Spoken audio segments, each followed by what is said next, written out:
Oh, good. Because we're starting right on time, I've got a bit more structured schedule today of what we're going to cover. Yesterday's was a bit all over the place, so I hope we can it'll be pretty much the same content as yesterday. So if you weren't there, then don't worry, you didn't miss out. But I'll try, because I've tried to structure things a bit better this time.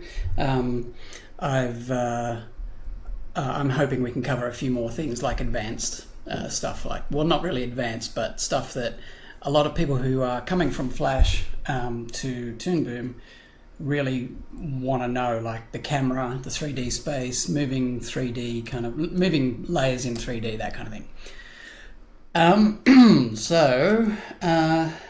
We're supposed to start right now, but I might give it a couple of minutes for people to start trickling in. But just another quick word, a reminder. I said this yesterday. There is a chance. It's always a slim chance that my connection will go down. If the connection goes down, I hope that I'll be back in a couple of minutes. So stick around. I haven't gone offline, or I hope not anyway. But if the apocalypse happens, there's nothing I can do about it. Sorry. Otherwise, I'll be back in a couple of minutes. Hi, Scorpion, Jazz McDaniel, Karakan Draco. Hello. Welcome back. Thanks for coming. Right, so in this session, basically, if you weren't here yesterday and you don't quite know what's going on, these two streams are basically the same stream. I scheduled them at different time zones, or at different times to cater for time zones. So I'll be covering starting a scene from scratch in Harmony. And this is geared towards Flash users, but it's not just for Flash users. So if you've come from Flash and you've tried to learn Toon Boom and you found it too difficult, which is exactly what happened with me. I found it too difficult and gave up for a couple of years. And then when I came back, and finally had to use Toon Boom in a project, that's when it clicked and I went, oh, I should have switched a long time ago. I still love Flash. I've got Flash to thank for all my Brackenwood stuff over the last 450,000 years. So I don't use it as much or at all. Like the last time I used it was for my game. And I basically created all the art assets in Toon Boom, but then imported them into Flash for Sean to code. Sean was the programmer on the game. The game never finished, by the way, so before you ask. So with that said, I'm going to dive straight in now. I've got a strict kind of schedule I want to keep to. I've got my timers. I've got a couple of timers. So you'll hear like a sword shing every time the timer is almost up. So I better put some headphones on then. So I hear it. But it'll be all right. I'll watch the clocks. But yes, let's get started. So I'm going to start with opening Harmony, and in Adobe Flash or Adobe Animate, I'm just going to call it Animate because I kept switching between Flash and Animate yesterday, and it might have been a bit confusing. So I'm just going to call it Animate throughout this. So let me switch over, and we're going to just open up Harmony and see what you would see when you want to create a new scene. I'm going to glance over at chat, but because this is a structured tutorial, demonstration kind of thing, I may not see your question. I won't be answering questions about me personally, Luca, or Brackenwood. So if you've got questions about Brackenwood and what Bitey's story and all that sort of stuff, these sessions are specifically for Toon Boom, learning Toon Boom Harmony. So I'm going to stick to that as much as I can. So when you first open Harmony, you're going to get this. This is the Flaminate. Yeah, I could do that. Fuzzy Sinclair, hello, welcome. Hi. Yes. So when you first open Harmony, you get this. This is like you either create a scene or open one. The first thing, I'll go through them field by field, but the first one is the scene name. So I'm just going to call this Throwaway. I always make scenes called Throwaway, and yesterday's was called Throwaway Scene, so I'll call it Throwaway Stuff. And I could just, browse to a folder for where I want to save it, but I've already got it saved in this folder here, or I've already got a folder path there. So this is an essential step to setting up a scene in Harmony. So before you can actually draw anything, unlike Animate, where you can open up a blank file and immediately start drawing and then hit save to save it where you want to, Harmony demands that you do all this setup first. So I'm going to choose 30 FPS. These are presets for aspect ratio, dimensions, and frame rate. There's a whole bunch of, there's a few in there that I've created myself, a couple for print and stuff. But HD, 1920 by 1080, and 30 FPS, which I kind of work more at 30 FPS these days. Oops, forgot to start my timer. Hang on. All right. Okay, so once you've got those in, you can just hit Create Scene. And of course, on the right there is all the scenes you've already created in the past. Now, when you first open up Harmony, when it first starts, you might get something. I'm just going to go back to the default workspace. This is very much like any other graphics program these days. And in animation, you've got your timeline with your, whether it's After Effects or Premiere Pro or Maya, or, most programs have their timeline at the bottom. Flash tends to have it at the top, and I like to work with it at the top as well. But this is what you're looking at here is very similar to, let me just turn off my face. You don't need that. What you're seeing here is very similar to any other graphics program in that they're panels, and a lot of them are context sensitive, or a few of them actually. But these are all like, we've got the tabs here with the different panels and bits that collapse, and all these like little columns and switches and things that you can collapse. If you want to open any panel, you can see these panels have a tab and a couple of little buttons. So the plus button is for choosing to open a panel. So if I want to open the node view here, I can select, this is this big area in the middle. I'll select that and choose node view. And there we've got the node view in the middle of the screen in this kind of set of panels. If I want to close any panel, close it off the group, I'll just hit that X button there. Normally we're going to be working almost entirely in the camera view. So this is the view by default. You'll be seeing that. There's also the drawing view, which doesn't have a movie border. And if I turn on the grid, you can see there's no movie border. You can draw out as far as you want. It's this drawing view basically isolates the art that you're working on. So you can turn on a light table so you can actually see the other assets in the movie, but this view is good for in-betweening and using the onion skin on your animation and stuff. So now going back to the camera view, you can see we've got, I'm zooming in and out by the way, well I'm actually using my shortcut, but you can zoom in and out with the 1 and 2 keys. In Flash, Animate, it's Control plus and Control minus. But in Toon Boom, it's 1 and 2.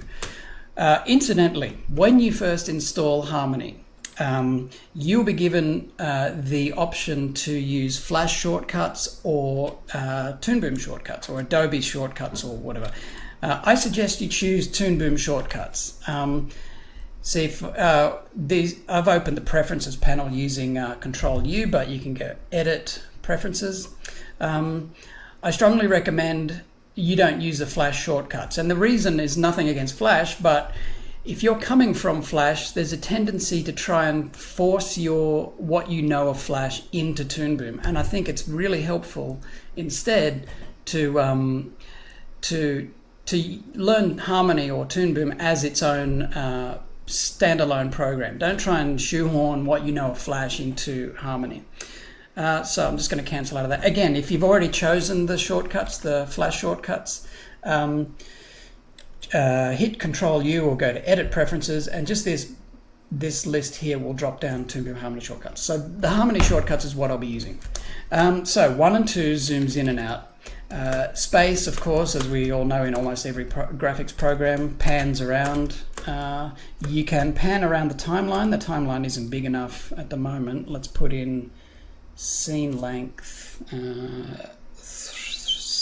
900. And you can see now I can pan using the space bar in the timeline as well.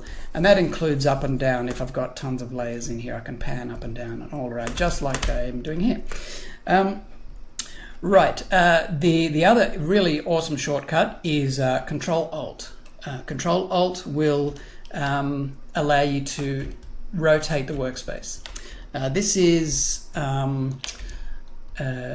crucial for drawing in graphics programs, and it's only in the last version that Flash has added that, or Animate has added that. I'm just going to call it Flash. What the hell?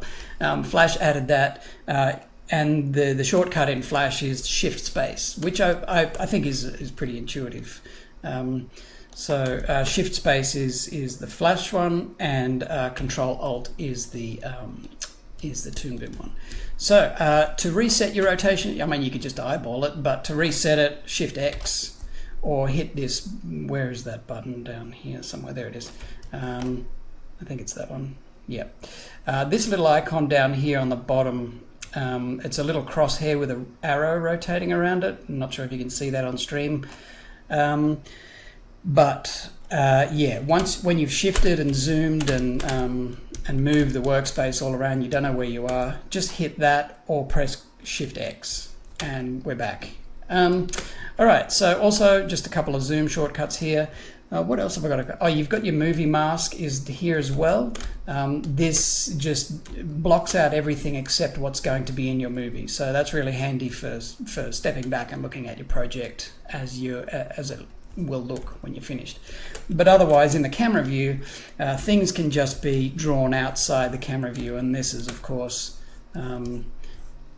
essential, being able to do that. Where are we? We are 3 minutes to go on that section. Essential preferences.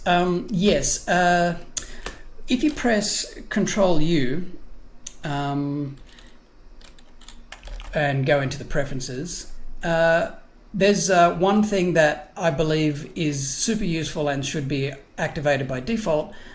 And on the General tab, like the first tab is your keyboard shortcuts, so you can set your own shortcuts for all the different menu items there. But on the General tab, there's this one here, Focus on Mouse Enter.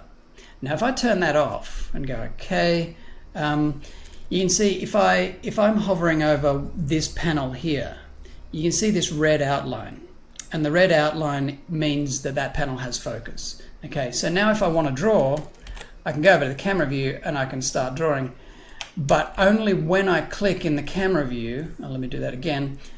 See, we don't have the red outline on the camera view, and only when I start drawing do we get that red outline. So you can see there. If you activate Focus on Mouse Enter, which is this preference on the General tab, Focus on Mouse Enter, click OK. Now, when I hover over any of these panels, they get the red outline. So they automatically get focus when I hover over it, which is just really useful for, you don't have to select a panel before working in it. And if you don't have Focus on Mouse Enter checked, you'll probably want to find that eventually. You'll probably go, why can't I just... I think that's about it. Now, just a reminder, everybody, that if you have any questions throughout the stream, just tag me in the chat. I've got the chat open. I'm looking at the chat as it scrolls past. Just type @Clyde, my name. If you type in the chat, if you type @C, you'll get my name coming up as a suggestion. So just hit that and you can ask me a question. Just try and limit your questions to what we're covering at the moment, just because I'm trying to move through all this stuff a bit too quickly.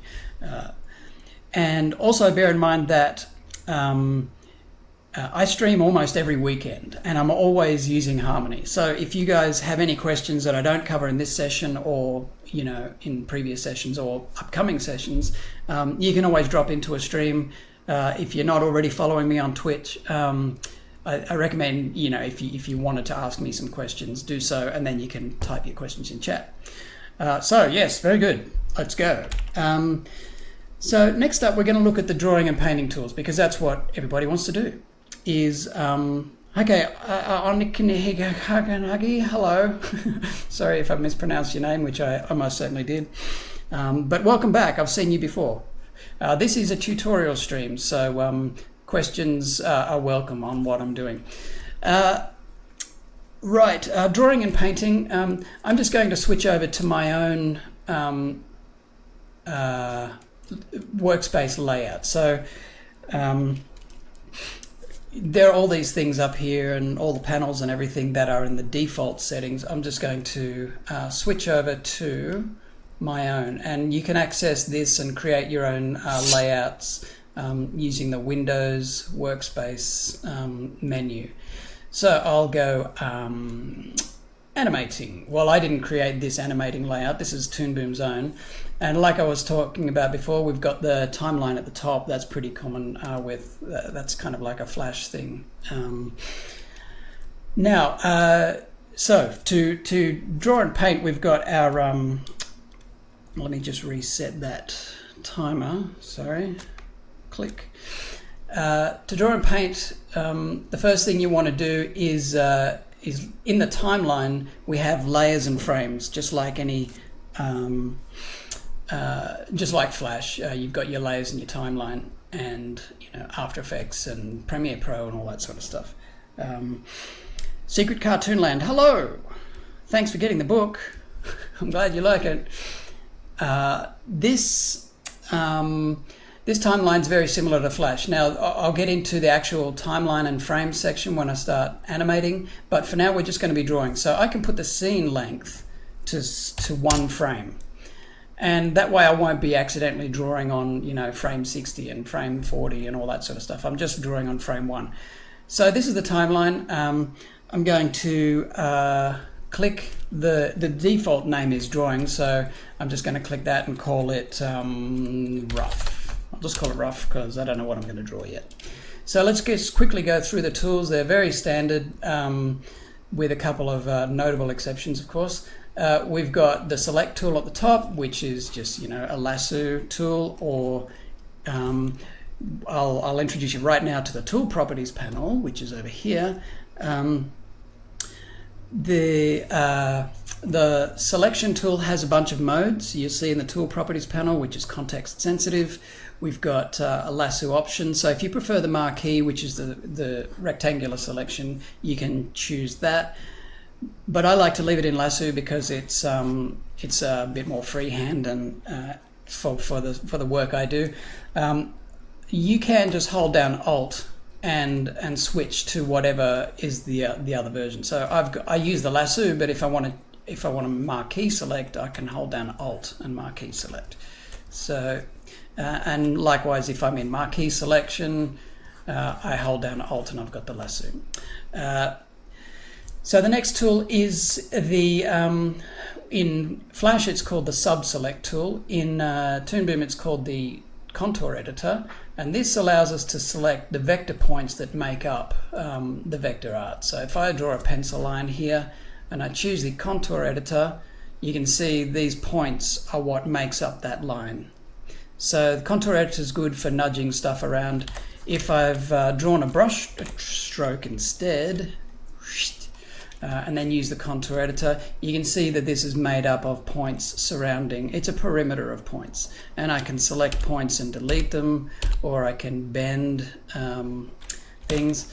So this is very similar to what you would get in Flash. There are a couple of tools behind these two select tools. If I hold down, I can choose the cutter, which is a cutting tool. If I hold down on the contour editor, we've got a bunch of other things which I'll show you soon. Brush tool, as you know, is right there. That can be resized holding down the O key. and you can see it's getting really huge there, or I can make it really small. You can see the tool properties on over here when I have the brush tool selected has a bunch of presets, and this is really awesome. We've got textured brushes as well, and you can load in your own textures. Dynamic brushes are amazing, so if I can't get to cover them, then drop by one of my streams in future and you'll see the dynamic brushes in action. But this is the size slider here for the brush. So what I'm doing in the camera view by holding down the O key while I'm dragging is pretty much doing the job of that slider there. So I'll turn that down. And also you've got a minimum size. So when you've got pressure sensitivity, which is on by default, which is not the case with Flash, by the way. Animate, the latest version, you still need to actually click the pressure sensitivity button, which I don't know why they don't just have it on by default. Or maybe they do, I don't know. Or maybe it remembers. But for the minimum size, you can hold down Shift O to adjust your minimum size. So I'll put that down to like a speck, and now I've got pressure sensitivity between those two sizes. Or if I go up, you know, make the maximum size using O, small, and then make the minimum size a little bit bigger, then I get a consistent width line, which might be good if you're doing cartoon characters with consistent outlines. Now that O key is you know, like I said, with the slider, but if you can click this triangle button on the brush tool there, you see we've got a minimum size slider here as well, and we've also got shapes, so for calligraphic brush effects or, you know, crazy star things and stuff if you wanted to. Smoothing is also very useful. It really smooths your line out if you've got an unsteady hand, or if you've you know, if I do something like this, I don't know if you can even see that, but it's smoothed out my line work there. Right, so that's brush tool, and again, these tools have different modes and settings. So always, like, whenever you select a tool, just browse through the tool settings to see what's possible. You know, you might find something that you really like, you might find a new favorite, you can add your own brushes. So if you find a brush you like, just hit the little plus button there. But down the bottom we've got a draw behind mode. So if I draw a red stroke and then I draw a black stroke, you can see it's drawn behind, and that's really useful for, you know, if you're drawing a collar or hair behind a character's shoulders or something. That's useful. We have a repaint mode, which only paints stuff that's already been painted. Now in Flash, you have a mode called Paint Inside, and I know a few Flash animators who really miss that, and they can't get their head, they can't, you know, they can't bring themselves to get used to not using that. So trying to get used to this method of doing things is different. But in Toon Boom, if you want to paint inside a stroke, you would choose Repaint, and Repaint only will paint an area that's already been painted. So it's just, you know, what it sounds like, repaint. Whereas in Flash, you would have to click inside with your brush in Paint Inside mode. You would have to click inside. Oops. In Flash, yeah, you click inside and draw, and it confines the stroke to inside that object. But in Toon Boom, it does the same thing. Now, the problem with this is if I've got lots of colors and I only want to paint in the red, I can't just use the repaint brush, because that will paint, that will paint both colors. So if I want to confine it to the red, I can right click the green one and protect it. So right click and choose protect color. I have a shortcut set for that because I use it all the time. And now if I paint in here, it's confined only to the red. So painting in Toon Boom is a little bit different to what you would do in Flash, especially when you're confining paint to other areas, to specific areas. But once you get used to that method of doing things, it's not a huge leap to switch over to that method of doing things. Also, you'll notice that as I'm drawing these things, Toon Boom is keeping these lines separate. Now, by default in Flash, your lines are automatically joined. And I can do that in Toon Boom if I want. If I draw a red line and a green line, it has separated them. It's like flattened them all together into one piece of art, and where the green cuts the red, it's actually cut it in half. And that is because I have the auto flatten option on in the tool properties. So I'm going to unclick that now and do the exact same thing, and the lines have stayed intact. Now in Flash you can do this, but it's not activated by default. You can do it using the J key. So the J key in Flash turns on object drawing mode, and that will separate every stroke so that it behaves like Toon Boom. I don't know how Flash copes with that, so whether or not the scene gets heavy if you use that a lot. So let's talk about the colors now before we draw. Let me just briefly talk about the pencil tool is superior to the brush for a bunch of reasons. It's not only pressure sensitive, which I don't believe is the case with Flash.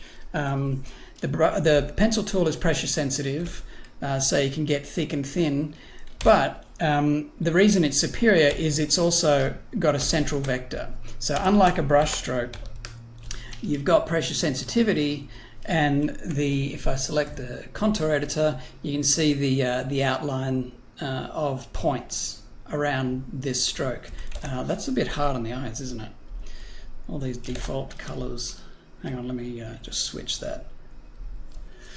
We'll get into manipulating the colors in a sec, but I just want to change this. Okay, that's better. Nice. As I was saying, the contour editor shows up the points around the stroke, and with a pencil stroke you can see the contour editor has just got a single vector, and that's really good for manipulating the stroke. So if you've got a character with outlines, you can just like nudge these into position, and it's very, very useful and lovely. All these handles here for you to move things around. Now that's the case in any pencil tool in any program, I believe. It's just like you can manipulate using the points, but the fact that it's pressure sensitive and is also has its own separate editor called a pencil editor. If I select that from the contour editor, we've got a pencil editor here. So now if I select the line, we've got these points, and I can drag these points to pump or shrink the line however I want for the variable width. If I hold down Shift, it will move those points together equally on each side. There's a new feature in Harmony 14 which allows you to do a few extra cool things up here, but I don't really know. I don't know much about it. So it's a new feature, but it's not something that I use much. Now, having said all that about all that praise about the pencil tool, I do tend to use the brush tool just because I'm comfortable with it, and I don't find myself nudging lines and everything after I've drawn them. I usually just, if I can't get a line right, I'll just undo it and draw it again. So for colors, actually, I was supposed to talk about something else. We've got a text tool, we've got the eraser tool. They're all really standard stuff, just the shortcuts for those you'll find in the preferences if you need to find them. But the brush is Alt-B, the pencil is, I use Alt slash. The selection tool is Alt-S or Control. The text tool is Alt-9. It's just tons and tons of things, but a lot of them make sense. Like the brush tool is Alt-B and the eraser is Alt-E. But if you want to fill an area, let's get to the paint bucket tool. Now the paint bucket tool has a bunch of modes in the tool properties panel. So I'm just going to adjust that red so it doesn't kill us or blind us. But if I click in there, then great. That's no surprise. So the great thing about the brush tool and the painting tools in Toon Boom though is if I've got a lot of small areas that I want to fill, like say I've got a water splash, okay, let's just quickly do something, a water splash, splush. Okay, lovely, gorgeous. I should be an animator. And I've got all these water droplets, you know, going through the air and looking lovely and sparkly and refreshing. And now it comes time to paint them. So in Flash or Animate, you'll get your bucket, your paint bucket, and you'll click in each of these, being careful not to click on the actual line work if you've got different colors, so that you don't actually accidentally color it. But you know, this is quite tedious, and in Toon Boom the coloring is simply a matter of drawing a circle around. Now you can see that I've colored the lines by doing that. The paint bucket has a mode called Paint Unpainted. So if I choose that, Paint Unpainted, see, paint just paints everything. It fills the areas and it paints the line work. But if I choose Paint Unpainted, it means any enclosed area that has no paint in it, it will paint. So I've got my color there now. So that's really useful. And Paint Unpainted, well, these, you know, paint bucket modes can be, you know, you can draw around individual sections. You don't have to click into each space.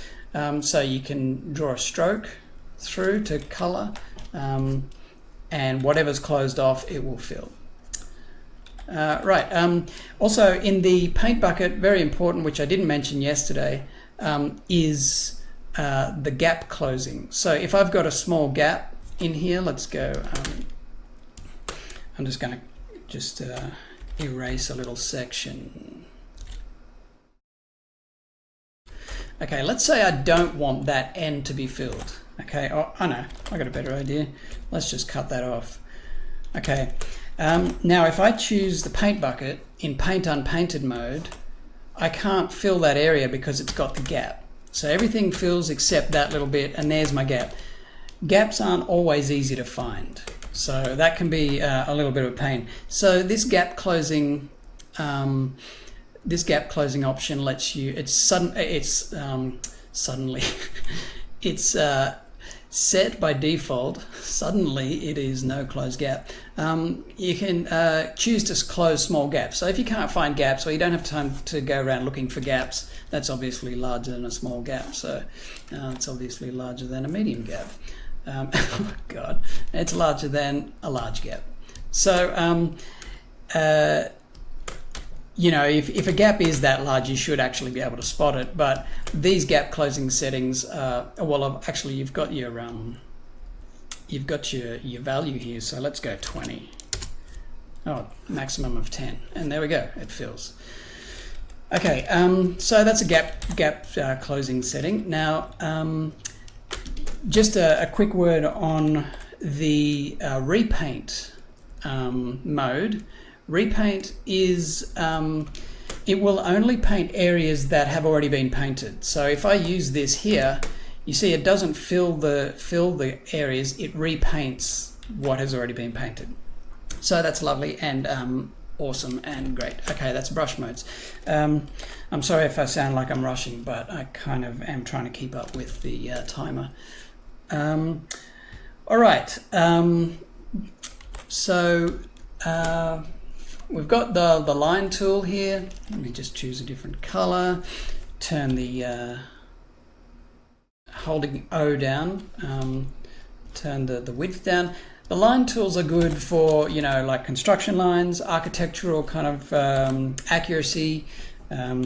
If I draw with the line tool and hold down, I think it's line tool, hold down Alt, hold down Alt when I'm drawing on the line tool, it'll snap to the end of the last stroke or a nearby stroke. So snapping is done by pressing Alt. If I've got the rectangle tool, which is in behind the line tool, that's a standard rectangle. The ellipse tool is in there too, and that's a standard ellipse tool. Shwahi, I think that's your name. Sorry, I can't quite read it because of the color, but the stream will be up for, let's see, where are we? I'll just type uptime. This is a 2-hour stream, so just type exclamation uptime into the chat. Right. So yeah, just for each tool, just check the tool properties and experiment with all those things. What have we got next? The colors. So I'm going to move on to colors now. We'll skip over the rest of the tools. They're kind of not the most common tools that you'll use, even though, you know, they're pretty self-explanatory.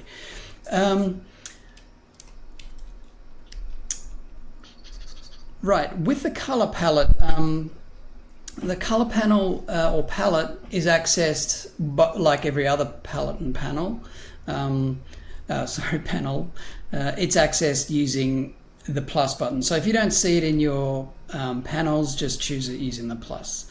Now it's going to look like this. You've got your palettes up the top, and you've got the colors down the bottom. So I just like to minimize the palettes just because it's, you know, palettes are they're not an advanced way, but a good way of separating sets of colors. So you could create a separate palette for your character. So if I hit this plus button in the palette section, I can choose character day. So daytime colors for this character. And there's my new palette, and I can add colors using the plus button in that palette. With colors, they appear in the color palette like this as color swatches. You can double click, and this will give you a window to adjust that color, which you've seen me doing a few times through the stream so far. You may see this. This is the multi-wheel mode. I like to work in the single wheel mode just because it's nice and compact, and yeah, you can resize it if you want it to be a bit bigger. There's also another place to work on your colors. It's in there somewhere. But yeah, it's easiest just to double click and you get this pop-up window. For this black, if I want it to be my roughing color, I like my roughing pencil to be transparent, or slightly transparent, just so that it looks more like a pencil and you can build up values. To do that, I'll adjust the alpha slider here. So if I adjust the alpha slider, you see on the screen it reduces the opacity of the lines. So that's the lovely thing about Toon Boom color management, is it's got the alterations you make to a color in the palette update automatically through the scene. So if you've got this massive field of red flowers and you decide, or the client decides that he wants them to be yellow instead, then you can just open up the flower color that you've used for the flowers and change it, and it just updates.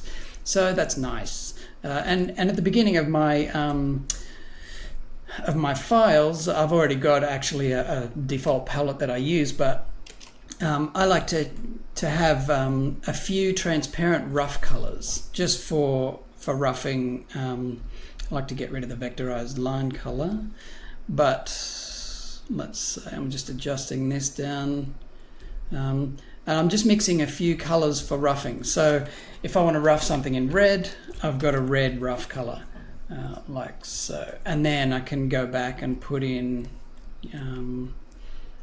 a black kind of outline, you know, once I've finished. There is a head. So yes, the rough colors I use, you just double click a color and adjust it, and add and delete colors using these plus signs. That's different to adding and deleting palettes. So just repeating that, a character palette will have all the skin and clothing colors, and a scene, the default scene palette, you can put all your backgrounds or stuff, or you can create other palettes for various elements. Like I have a whole sky palette, so every color that I use in the skies in my work might be in a separate palette, and I can link externally to those. So you can right click and choose link to external, and then you can browse to where you've already got a palette saved. Now in a typical scene folder, when you save, you get a folder like this, and your palettes are stored in the palette library. So that's in here, BioDePoster 006 palette, that's the colors that I've used. Anything with a tilde on the end is just a backup file, so don't worry about that. But this one here, the palette PLT extension, that's the one that that you can import. So if I wanted to import that color, I'll go link to external, browse, and this is for a previous project, so I'll click on roughs. Okay, and now this hasn't imported it, this is just referencing it. I can click this up arrow here to move the palette to the top, and this is what I was talking about, my rough colors for roughing. And if I change any of these, because it's a linked palette, it will change in the other file. So you've got to be careful of that if you're going to start messing around with colors like that. That was my timer, so I've got to switch over to the next topic. The colors, they're all got their own color ID, and you can view that if you want. Let's see, how do you do that again? Colors, no.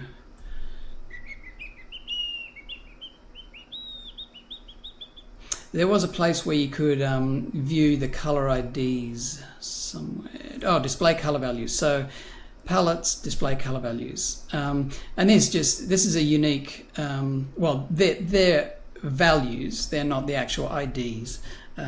But the reason Toon Boom updates a color after you've painted with it is every single color, even if there's two colors with identical values, they've got an under the hood ID that makes them different. So if I draw these two shapes, oops, hang on. Yeah, that one is with that color, and this one is with that color. They look identical and they've got identical values, but if I change one of them, you see only that one. I've accidentally drawn two of that. Only that one updates. So, yes. So there you go. That's lovely. I'm going to delete that one because I don't want it. Yes, perform the deletion. If you open up a file, this is a good little diversion here. If you open up a file and everything is red, it means that it can't find the colors. And at the moment, because I deleted a color that's been used in the scene, it's just made a default red. And of course, if you go into preferences and you go to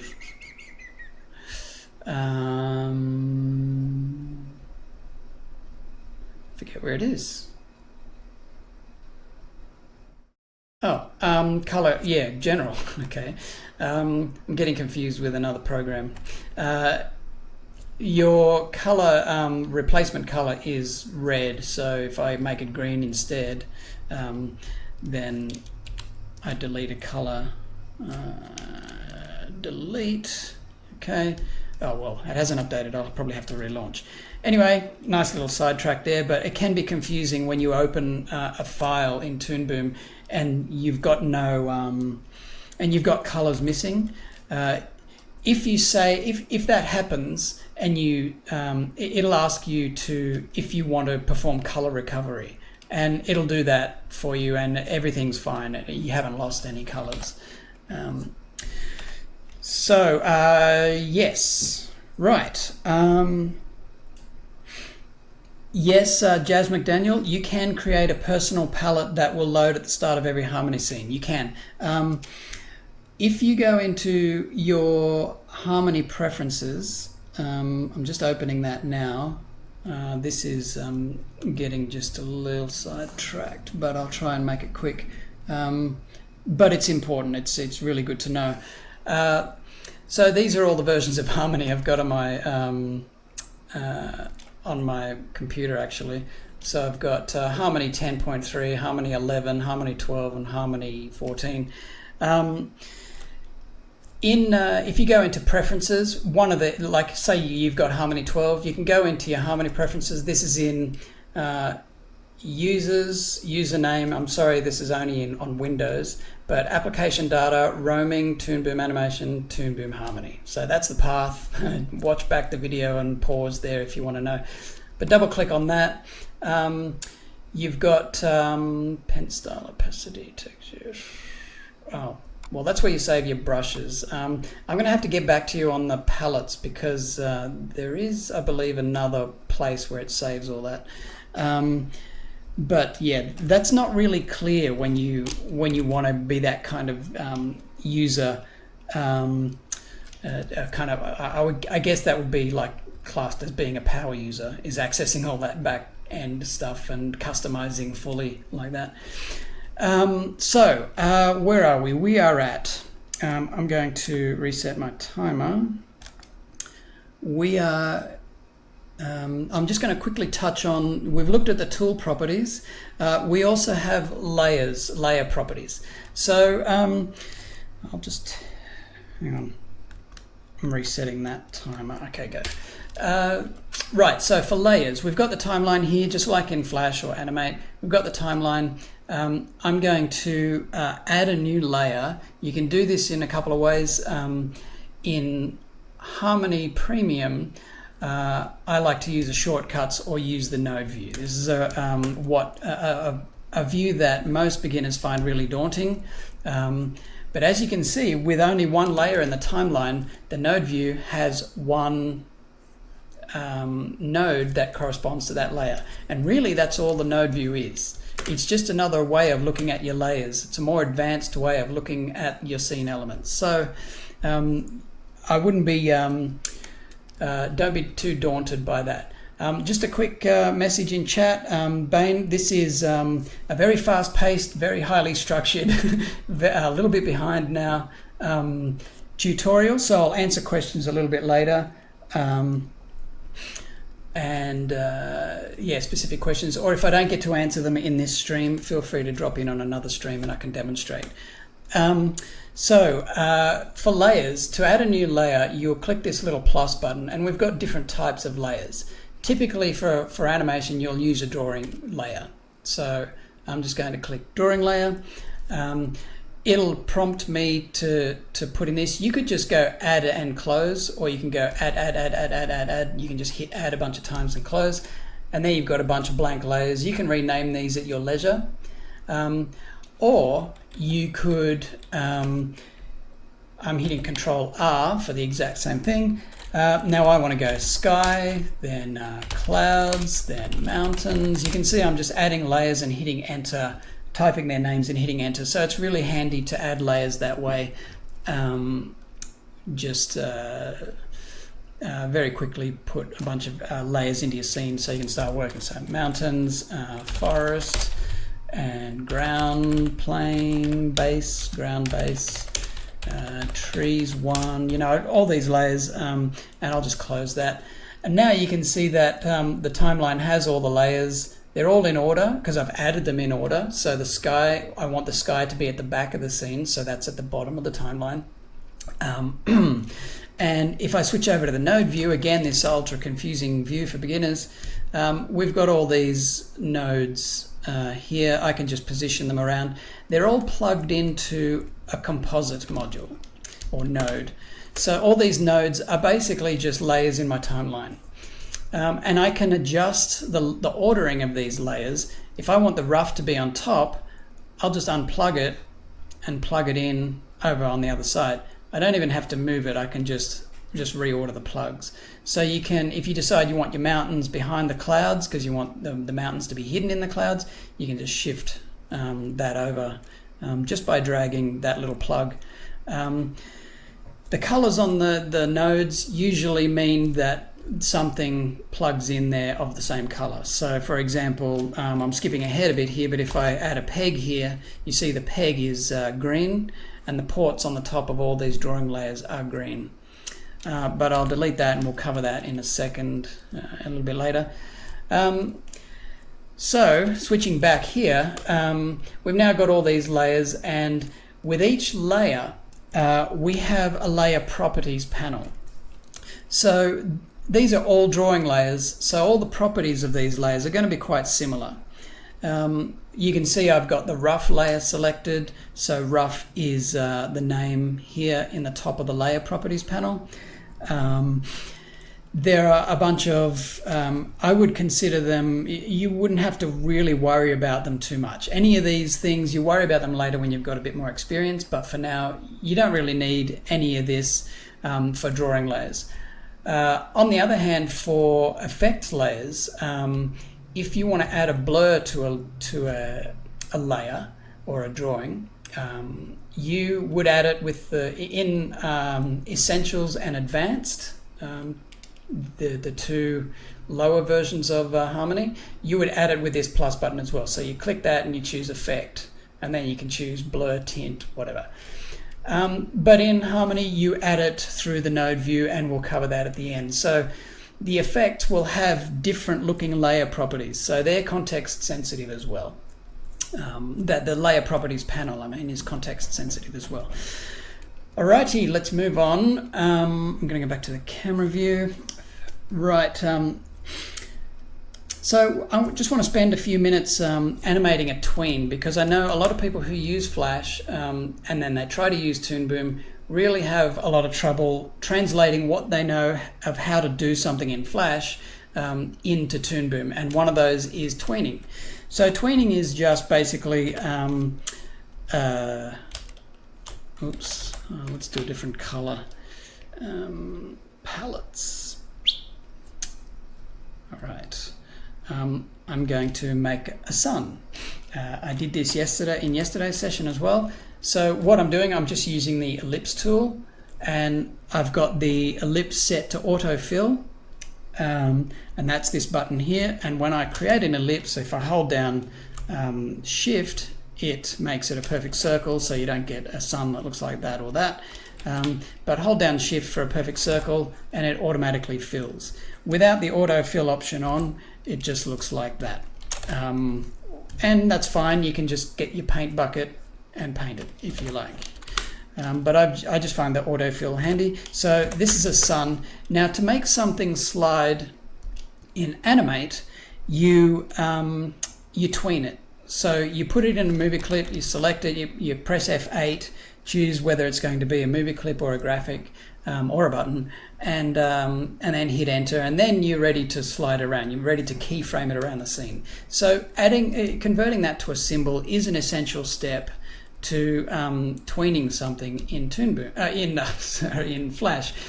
And in fact, if you try to tween something in Flash that isn't already a symbol, if you put it there and then create a motion tween, it automatically creates a symbol for you in the library. So you can't actually move stuff around without converting it to a symbol.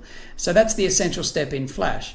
In Toon Boom, the essential step is to add a peg. Now, I say it's essential, but it's not really. So let me just lengthen the the duration of this scene. So I'll go scene length. Let's say 120 frames, same as yesterday. So now the scene is 120 frames long. This sun is only, I'm going to move that to a different level and create a new layer for this. Sun, add and close. I'll plug the sun in front of the sky, yep. Camera, so the sun, I'll just redraw it. Now it's only on for one frame, so I want that exposure to go to the end, so I'll go to the end and press F5. F5 extends the exposure, which is exactly what happens in Flash Animate CC as well. Another way of extending the exposure is to select the frame and hit the plus key on your keyboard. And you can see it extends the exposure one frame at a time. And this is useful for timing out animation, which we'll do a bit later. But I want this to be a held drawing, so this drawing is now held for 120 frames.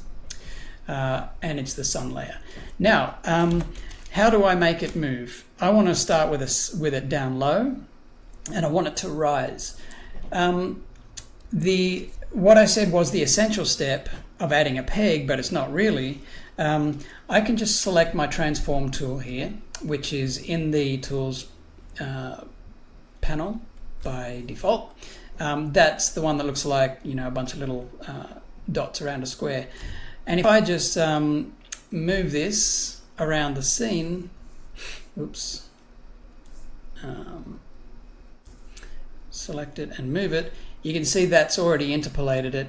And I don't need to convert that to a symbol at all. That's already, it's just sliding the drawing itself. And you can see in the timeline, I've got 2 keyframes and a line going between the 2 keyframes indicating motion.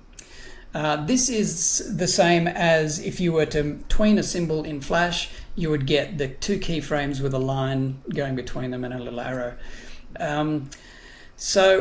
But where you get into trouble is having the motion actually applied to the drawing layer. You can run into trouble. So you can get into issues where you're trying to move keyframe. Like say if I want this keyframe here to be over on frame 20, and if I just click and drag onto frame 20, you can see that it's also pulled the whole exposure away from the first frame. So that's what I mean by getting into a little bit of difficulty and a bit of trouble. It's just not. It's just a bit clumsy to have your movement, the movement of the layer, on the drawing layer itself. So that's what pegs are for. Pegs are basically they're basically trajectories that are attached to your layer. So I will go onto the sun layer, and I'll hit the peg button, which is, add peg is this little trajectory with a dot and a plus. If I hit that, we've got a peg is now attached to the sun. If I switch over to the node view, the sun now has a peg layer plugged into the top of it. A peg is, like I said, a trajectory layer. Make sure you select that first. Select the frame that you want to put the keyframe on. Don't select the drawing, because if you select the drawing and you move it, you'll get the keyframe on the drawing, and you don't normally want that. There are cases where you might, but you might not. So, and then to delete that is another issue where if I select that keyframe and I want to delete the keyframe, it deletes the drawing as well. So that's another reason just to, having them together like that is a little bit clumsy. So press F7 to delete that keyframe, which is the same as in Flash, and instead add the keyframes to the sun layer. So I'm going to select the sun layer there. We can see we've got the sun peg there. Sorry, the sun peg, I meant to say what you want to select. And now with the transform tool, if I move this over here, you can see that the keyframe is added to frame 1. Now I'll move to the end. Actually, let's just make it rise like was the original plan. I'm just going to move it into its starting position, and then at the end move it into the upper position. And there we have our two keyframes and the line between them on a separate layer, separate from the actual drawing layer. And from here I can now move the keyframes around by dragging them, or I can delete them using the delete key, and it doesn't affect the drawing layer at all. And so yeah, that's just repeating why it's good to have a separate trajectory. I do that every single time. Now you might have noticed this pivot point on the on the drawing. So when I'm moving it around, you see this pivot point here, and in fact if I rotate, you can see it rotates around that pivot point. Now let me show you something. If I try and move this pivot point, and I think I want the pivot point to be in the middle of the sun because, hey, that's where the pivot point should be. And that's fine, I've moved it. But then if I select another layer and I do other things and I come back, the pivot point's changed and it's back to where it originally was. I wasn't able to, like, why did it not move? And why is there a faint ghosted pivot point there? And that's because the transform tool that we're using will only let you move a pivot point temporarily. So I recommend in most cases not using the transform tool. In fact, it would probably be easier if that was like an option that you could enable if you decided to use it.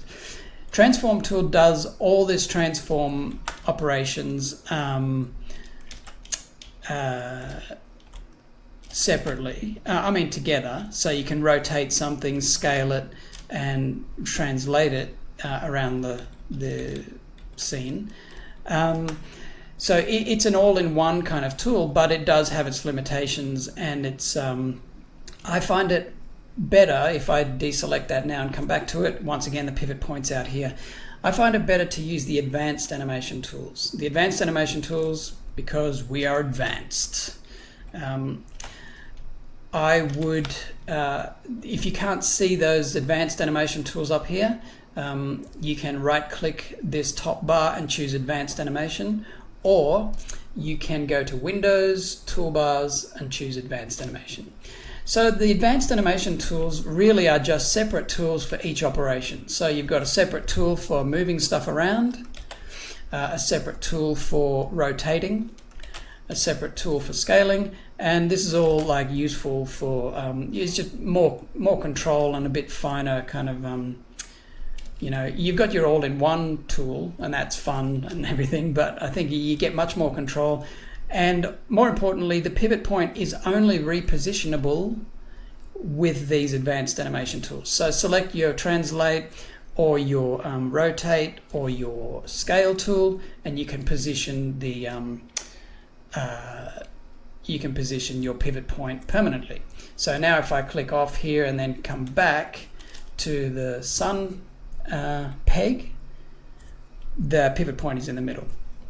So with that said, I can now move the sun up, and we have the sun rising.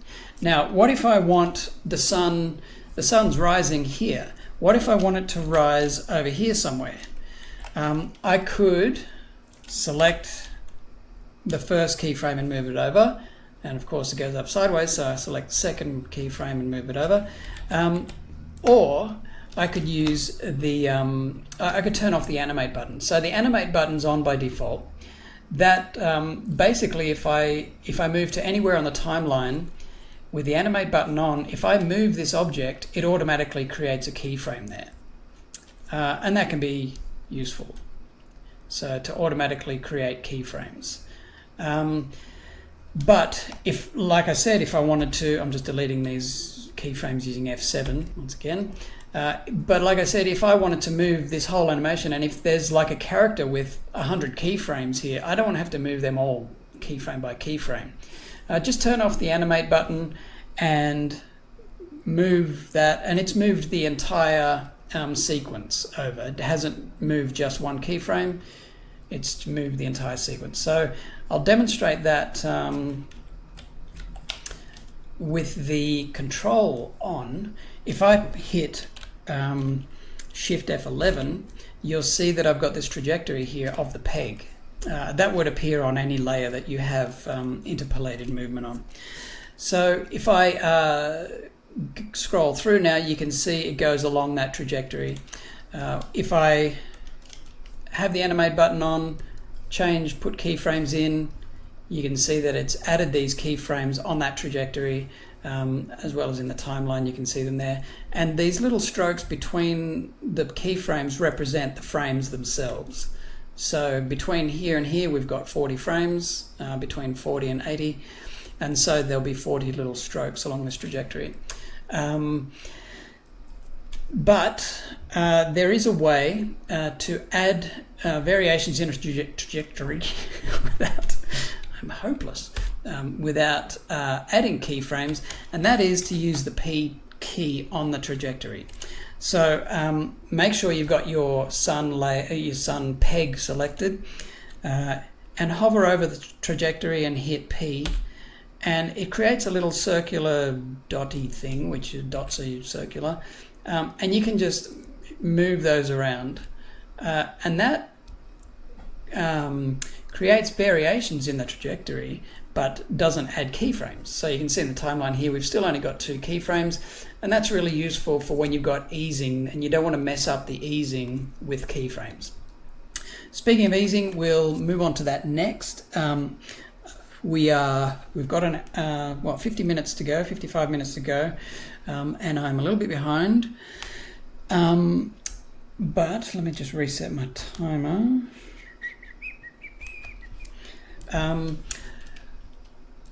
Right, and so to delete these trajectory things, I had trouble just then selecting these points. So if you find that's the case, choose your transform tool and hover over, and you'll see the cursor change, and you can select like that. You may be able to do it just with the normal, you can do it with the normal selection tool anyway, so that's fine. So you can select those and just press delete on your keyboard, and that's not deleting. I don't know why. Okay, it didn't delete when I had it selected with the selection tool. That's weird. Anyway, so we've got the sun rising. Now what if I want it to start slowly and end slowly? So at the moment it moves at a constant speed, and that's fine for a sunrise. You know, sun does move at a pretty constant speed. But if you want to make it start slow and end slow, so if you want to transition from normal speed in your scene to time lapse, you want to have that effect, you can adjust the easing of these things with trajectories by scrolling down the info here. So I've got the sun peg selected, hit that little plus button, and you get a bit more information roll out. These are the values that you are tweening or interpolating. So at the moment it's interpolating the path, the XYZ value, and really this is just the Y value, it's up and down. And in fact, if I scroll along, you can see right here, this number is changing as I go. It's the north value, or N. So we go south with the S, and north, that's just traditional terms, camera terms. So what we want to change, what we want to ease, is the velocity, which is the whether or not it's a linear interpolation or an eased interpolation. So I double click that velocity parameter, and this window pops up. This is the easing graph or velocity editor. These keyframes represent the keyframes in the scene. You can see across the top we've got the frames in the scene from 0 to 20. I'm going to select a keyframe, and you see this tiny little triangular handle. I can drag that out and create my own easing. And you can see the little strokes on the trajectory, they're closer together at the beginning, a bit further spaced apart, and then they come closer together at the end. And that's because that's a reflection of this curve that I've got here. If I make it start slowly and end quickly, you can see again we've got the little strokes on the line. They're all close together, and then they get further and further apart to the end, and that looks like this. So If I play that, you see it starts really slowly and then whoosh, pops up to the end, and that's what this curve is for. So if you don't want to mess about with the handles, or you're not sure what curves do what, you can choose from a bunch of presets here.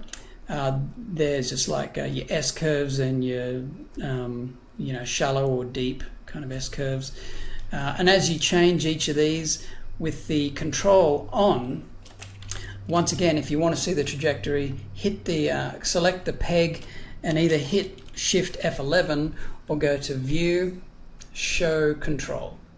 So View Show Control will show the trajectory and a bunch of other things that you can see in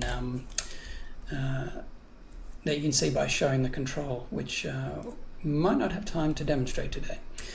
So there's the easing, there's the trajectory. If you want to hide this path, it's Shift C, or just go back to View, Show, and Control and turn it off like so. Okay, so that is tweened or peg animation, and this is basically how you would animate a character going across the scene. If you wanted to have, if you've got a walk cycle and you want to make it walk across a screen, you just add the peg to the character and you tween it across that way. Right, so the next type of animation is morphing. Morphing is the equivalent of flash shape tweening. So if you wanted to have a cloak flapping in the wind, or a flag, or a ribbon of smoke, you could morph between the drawings, because that would be much quicker than actually drawing all those frames, and much smoother than drawing all those frames. So if I have here, I'm going to add a new layer called smoke. This is just a very simple fail-safe way of demonstrating morphing I found. I'm going to, I'll just do this on top. It's on its own layer, so I'm making sure that the layer is selected first. I'm going to draw smoke. I'll just turn off that sun so it's not distracting. I will create a brand new color for smoke. Click and call it smoke. Reduce the opacity. I'm going to make it a bit bluey blue, blue, green, blue, grey. I'm just adjusting hue, saturation, and values here. Value is brightness, basically, so you've got that. And the transparency, I'm just going to make it opaque for now. Okay, so selecting the first drawing, I want the ribbon smoke to look, something like this. Failsafe. Okay, we've got one drawing of smoke. That's lovely. That's beautiful, Adam. I'm going to turn on the onion skin. So I'll go to my next keyframe, select that in the timeline. Very important to select the frame you're going to work on. With every step you do in animation, select the frame first. And the onion skin button is this one here, a stack of red layers with an eye above it. So I'll click that, and you can see that we've got this red washed out version of the previous frame. If I skip back to the previous frame using the comma key on my keyboard, or the greater than sign, so your key looks like that on your keyboard. Everybody's keyboard looks like that. Really badly drawn. So that one steps back, and then the full stop key or period on your keyboard steps forward a frame. So I'm going backwards and forwards by hitting those two keys on my keyboard. Sorry, that took a little too long to explain. Right, so the source of the smoke is down here. Let's just imagine there's a cigarette or an incense or a candle has just been snuffed out, and we've got this, the source is down here. So I want to continue the smoke from this source, and I want to animate, a morph it's not designed to animate for you, it's designed to in between for you. So you've got to do the animation first. So I'm going to animate this smoke what I think it should look like a little later. So I think the smoke should look like this.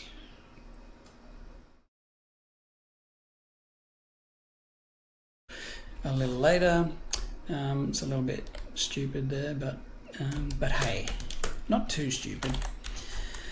You can see if I select that, by the way, this is a good opportunity to fix this, but you can see that all the strokes are still independent. If I select one of them, it comes away, and that's fine. And a morph should cope okay, but if you want to really simplify the drawings so that the morph works better, or copes better, you might want to flatten all those strokes together, so it's just morphing one thing rather than a bunch of things.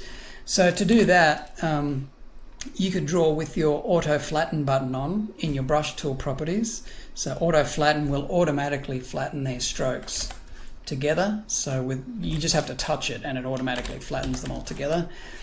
Or you could press, if I select that, Alt Shift F is flatten. You can also do that by drawing, optimize, flatten. So drawing, optimize, flatten, and that will flatten all those strokes into one thing.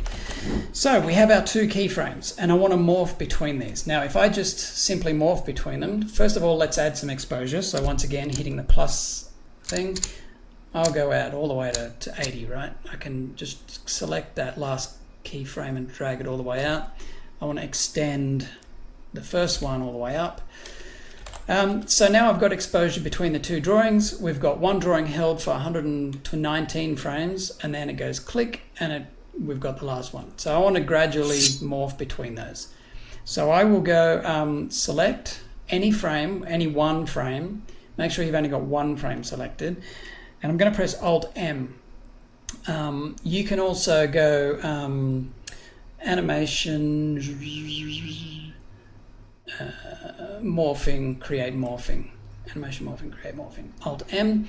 So select one frame and Alt M, and now we've got the morph going between the two frames, and it's I'll turn off my onion skin, and it looks a bit stupid, it's ugly. So what I want to do here is I need to hold its hand a bit so it knows what I meant. Because at the moment it's just a robot just doing a job as it thinks is best. Poor little fella. So on the first keyframe, I want to tag. See, I can see that the robot is moving from here to there. He's moving, the source isn't staying put, the source of the smoke. If I scroll through, watch the source, and it moves and shifts, and this big lump here moves downwards. So it's not getting that bit right. So I'm going to tell it to keep the source at the bottom. And the way I do that is by using the morphing tool in the toolbar. So I'll hit that. That's this little blue shape.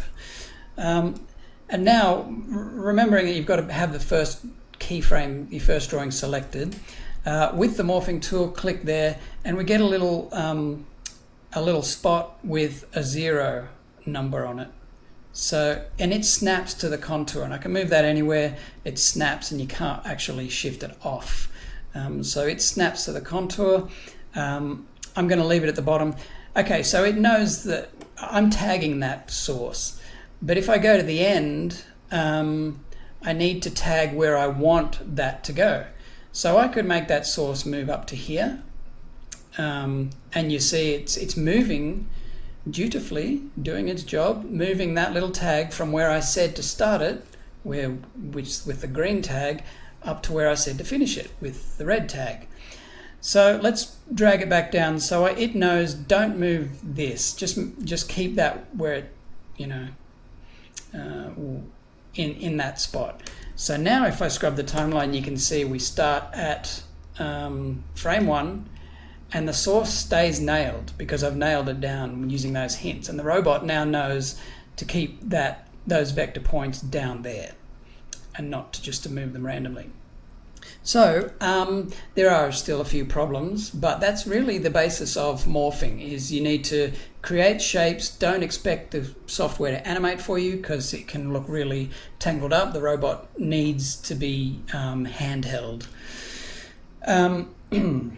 So the next thing I would fix up here is we've got a bit of weird morphing going on in the middle, so I'll just quickly do that. But I think you get what I'm talking about. I think you understand how this works now. I want this lump, this kind of like wavy outy bit there, to become this wavy outy bit here, and hopefully, well, it's created new problems. But the idea of using hints is to do as little work as possible. So you want to add a tag where the robot is messing up and hope that the rest falls into place. And if the robot needs more tags added, then fine, add more tags. So I'm just going to add a couple more here, 3 and 3. So I've got 4 tags in here now, and now it's doing what I want. There's very slight problems up here, but if I was to blur this and animate it, we've now got a scene that plays really gracefully and really nice. You can add easing to a morph, but that's a more advanced kind of thing I don't have time to cover. We've got 40 minutes to go. Let's move on to, I really wanted to fit this in yesterday, so I'm glad I've got time to fit it in now, but we're going to look at effects. I had to skip over a bunch of effects yesterday, so let me just set my timer.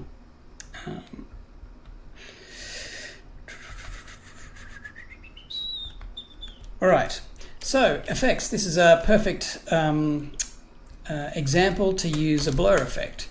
Now in Animate or Flash, you need to convert this smoke to a symbol, and then you need to apply a blur filter to that symbol. And that's really the essential step to adding filters. Is it needs to be a movie clip symbol, and then you can add your filters to that. In Harmony, you don't have to actually convert anything to symbols. You just simply add a blur module to this smoke layer, or blur node. So if I go to the node view, let me just delete all of this stuff except for the smoke, just so that it doesn't confuse you. So delete. Okay, and now in the timeline we've only got one layer, and you can see here in the node view I've only got one node. And once again, that's all this is. All the node view is, as confusing as it looks for beginners, the node view is just another way, or more powerful way, of organizing the layers and elements in your scene, plugging them in, making hierarchies and things like that. Speaking of hierarchies, I didn't mention it when I was making layers, but if I have another thing here and called it incense stick, add and close. This incense stick, if we've got, I'll just make it some kind of woody color. Okay. If the incense stick looks like this, okay, just make it pretty because we've got plenty of time. No, we don't. A joss stick, right? So I've got this stick, and what if I want? Well, you wouldn't really do this in a real scene, but wherever I move the stick, I want the the incense smoke to move. The reason you wouldn't do that is because you'd have to animate the movement, but just for argument's sake, I want this stick to be the parent, because wherever it goes, I want the smoke to go. It's a bad example, but anyway, if I want that to be the parent, in Harmony Essentials and Advanced, you can drag the smoke onto the incense stick and you've parented that. So now I can just doing what I said not to do, and that is use the transform tool. Wherever I move I can select the incense, and wherever I move it, the smoke follows. Okay, so that's, if you've got I don't know, it's a good example. If you've got a car with a character in it, wherever you move the car, you want the character to follow, of course. Or if you've got a head with separate eye layers, eyes and mouths, wherever that head goes, you want the eyes and mouths to follow, so you put them into that hierarchy. And the way that looks in the timeline, it's just an indented layer under an indented drawing layer under another. And if we look at the node view, you can see, I'll just reposition this around, the incense stick is the top of the hierarchy and the smoke is plugged in underneath. So you can do this manually by adding your incense and then dragging a connection into the top of the smoke. So now wherever the incense moves, the smoke will go. The way this view becomes really powerful when you can have this hierarchy, but you can also adjust the layer ordering. So right now the incense is in front of the smoke. Okay, you can't even see it. Well, you can kind of there. The incense here is in front of that smoke. In the node view, I can just plug this in behind the smoke. So now it's like that. And it looks the same in the timeline, but in the camera view, you can see now that the smoke is in front. So this is just like, that's what this view is for. It's for advanced management of your scene, and I strongly recommend getting used to this early, because it's, especially when you've got very few layers in your scene, this just makes so much sense. There's no use coming into a scene that's just like somebody's already built and it's just got like hundreds of nodes and you don't know what you're looking at, and it's just a nightmare for a beginner. Anyway, so that's the hierarchy thing.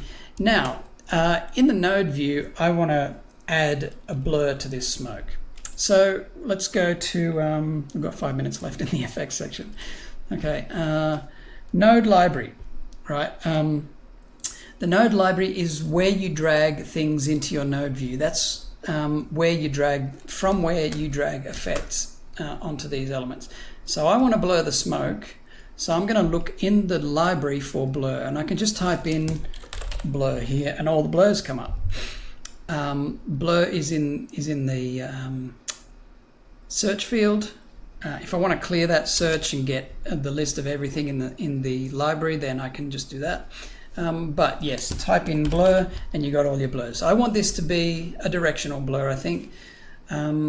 Directional blur is a bit deprecated, because the Gaussian blur does the same job and is a bit more well, it's the latest version, really. So I have dragged this in from the library into the network, into the node view, and you can just drag as many as you want. Now to make the smoke blurred, I need to run the smoke through this blur node. I can unplug it and plug it into there, and then I can drag the blur. So you can see that it's now in line. The blur is in line with the smoke node. So where the smoke was plugged in, the blur is plugged in between. You can actually do that with a shortcut by holding down Alt and dragging this node. I can click, it plugs in underneath. So that's a very useful method of attaching effects, is just holding down Alt, and you get the little icon there on the cursor. Okay, hold down Alt, plug in, and now we've got a blur, but we can't see it because we're in render mode. OpenGL mode. And what if we go to render mode? Well, render mode is down here in the at the bottom of the camera view. There's a little couple of little flowers. One looks like grey and the other looks colorful, and we want to see the colorful one. So if I click on that, the scene renders. Okay, you can see our movie border. The incense is outside of the movie border, but the smoke isn't blurred. So what the hell, man? I will go back to the node view. We don't have any properties. We haven't set anything in here. So we want to select that blur node and go to the layer properties. And here we've got the properties of this layer. Like I said before, with the drawing layers, the properties are all fairly, you don't really need to mess with them much at all. But with effect layers, that's where you really start using the layer properties panel. So layer properties, once again, if you don't see it, just select it from the list, layer properties right there. And any node that you select then will show you the properties updating over here. So you'll see that the blurriness is 0. I want to update that. I want it to be directional. So I could make it just an all over blur of say 8. And now if I go to render view, you can see that the smoke is blurred. But I want it to be directional. So I'm going to click the directional button. I want the horizontal blurriness to be small, like 2. And then the vertical blurriness, let's go 12. Okay. And now if I go to the render view, you can see we've got a more directional blur. It goes up. You don't have to go to the render view. In Harmony 14, there's a new node called the render preview node. Let me just resize this incense stick. I'm going to add a peg to it. Oops. Peg. If you get that pop-up, like I was just trying to add a peg and I'm in the camera view, if you get that pop-up, can't add a peg in this display mode, choose display all. You're in a display mode up here, just choose display all, or just go to the node view and add your peg that way. It's a bit annoying, that error, but yeah. So I've added a peg here. I'm just going to scale the whole thing down a bit so it all fits on screen a bit better. In fact, I should have probably done that without the animate mode on. So I've positioned that and it hasn't created keyframes, so that's why I turned the animate mode off. All right, so let's, the other thing, the thing I was halfway through explaining is the new node in Harmony 14 is called the render preview node. So in Flash, if you add a filter to a movie clip, you can see the blur right there in your workspace. But like you just saw, we can't see the blur here until we go to render view. That can be a little bit, I don't know, for a Flash animator coming over to Toon Boom, that can be like, where's my blur? Put a blur on there. Where's my blur? Goddamn. And rightly so. Where is your blur? Goddamn. So the new node is called render preview. So we're here where I had typed blur. I'm going to type in render, and you see all the ones with render in the name come up. I'm just going to drag this new render preview node in and plug that in. And we get, in the timeline, we get this like rendering progress bar. We can scrub anything that's green and it shows us that those effects that have been rendered. I'm a little bit concerned about the way it cuts off up here. In the past, I've had problems where an effect is cut off at the top and so it causes artifacts on the actual effect. Let me just see if I can... I shouldn't really, should I? Well, let's move on. So I was going to try and reproduce it, but we'll do that later. So that's the blur. You might want to tint. If I type in tint, tint in Toon Boom, by the way, is called color scale. So I'll type in color and I get all these color nodes. I'll drag a color scale module in, plug that in, and now in the layer properties I can adjust the RGB values. So let's go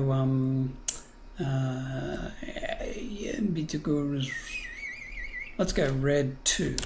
So I've increased the red value. They're between 0 and 2, I believe. So if I go 0 red, we've got an only blue-green smoke. So if I type in 1 red, then we've got RGB, all these equal values.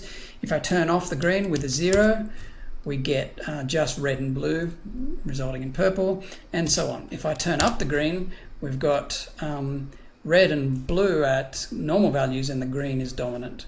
So yeah, the color scale value is usually how you would tint something. There are other, oops, sorry, I hit the mic. There are other color things. You got your channel swap, your channel selector, a couple of other color options as nodes. But that's the blur and the color scale. So blur and tint is kind of what you would do in Flash. You don't actually need the render preview to preview a transparency. So if I want to fade this smoke off over time, and you don't really want to do that, I guess, fading smoke off. You want to fade parts of it off, but not all at once. But let's just add it here. In the node library, I'm going to type in transparency, and there we've got transparency node. I'm dragging that in. I'll plug it in, and immediately we've got a semi-transparent smoke. If I go to the layer properties with that transparency node selected, you can see that the default value is 50. So if I turn the transparency off, we've got a solid opaque. So no transparency. But 100 transparency is fully transparent. So I'm going to turn that off, and I'm going to keyframe that value. So from about frame 60 to the end of the scene, I want that value to animate slowly so it fades off. So to do that, I select the transparency in the in either the timeline or the node view, but I'll select it in the timeline here, and you can see it's got its own layer. But if I scroll down this little plus button, we can see the transparency value has a value of 0 currently, and we've got a keyframe add and delete little widget over here on the side, similar to what you would get in After Effects, or I think in Flash as well. So I want there to be a keyframe here. I'll answer your question in a sec, Karakan Draco. That's a very good question. The transparency value, I'm going to add a keyframe here by pressing the plus. I could do that also just by pressing F6, but it's pretty good practice once you start getting used to all this stuff. Is the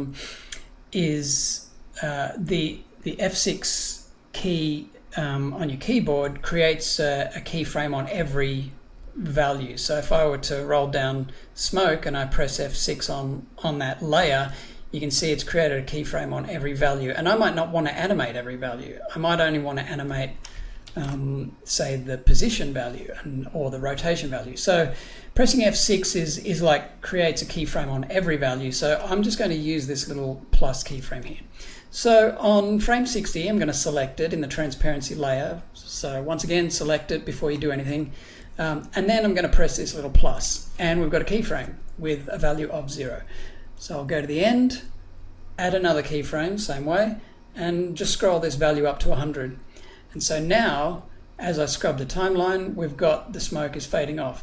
So if you've got a scene where it fades to black or fades up from black, you'd have a black rectangle in front of the whole scene, like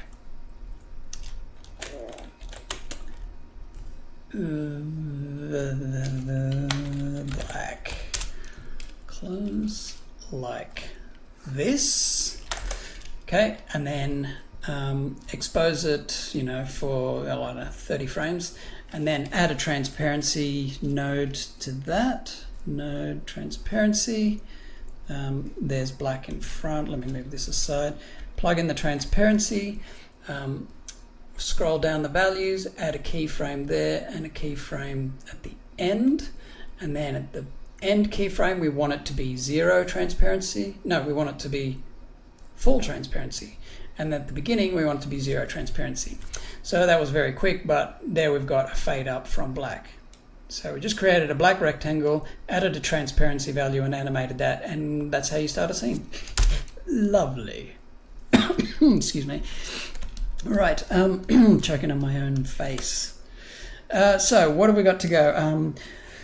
Blur tint, there are a bunch of different blurs, there's a bunch of different color things. I'll get to Karakan Draco's question in a sec, but I just want to quickly, we've got 20 minutes to go. I'm going to set my timer to keep us on track. I need to cover camera effects now. So camera is, going to remove that. Camera in Toon Boom is legendary, almost, I guess. But it's amazing because we've got this square that defines the border of our movie. But we can move that around and keyframe that border so it's looking at any part of our scene that we like. Now, I think I'm going to open up one of my existing scenes for this. I'm going to open up this scene that I did for my Patreon thing. This is a print that I sent out to patrons. I'm going to I think I'll close this, save and close. Okay, so this is the next one. So this is a scene that I did for for Patreon. Oh, stop it. Okay, so there's a ton of layers in here. If I open up the network view, we've got, it's surprisingly tidy. I mean, I always have tidy node views, but it's surprisingly, it's not a big tangle of a billion nodes as you might expect, something with so many layers. But if we scroll down the list here, you can see there's a lot of layers. Most of them are drawing layers. In the node view, anything with a TVG on the end is a drawing layer. Sometimes if you import a JPEG or import a photo or something, it'll say JPEG or PNG or whatever on the end of the node.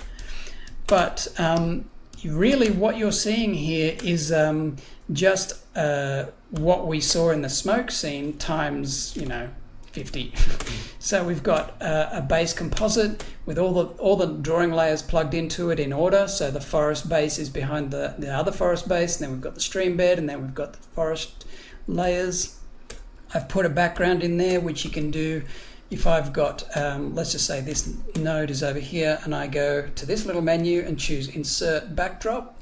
It will insert a little backdrop, and this is just good for coloring the areas of your scene that you might want to organize. Close, and you can just delete that with the keyboard. So back to camera, you can see here that the movie border, if I turn on the movie border, we've got this. If I render this scene, it'd take a little bit longer because it's a ton of layers, and actually there's no effect on this, I believe. It's just drawing layers. But there's a lot of detail in those drawing layers. We've got leaves here, and we've got tiny, foam and waterfall effects going on in the background.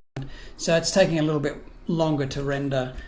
But when it does click over, and if it takes too much longer, I'm going to kill it. But there we go. So we've got the render. I've got the blur on the front. That's just, exactly what we just talked about. I've got a foreground layer here and the blur Gaussian, and you know how to do that now. So click that, and it's got a blurriness value of 6. There's no direction to it. It's just very simple. So going back to OpenGL view,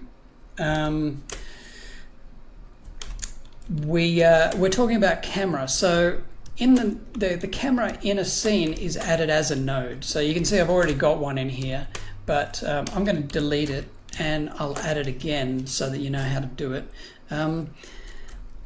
Let's go to the node library, type in cam, and there's the camera. So I'll just drag a camera in there.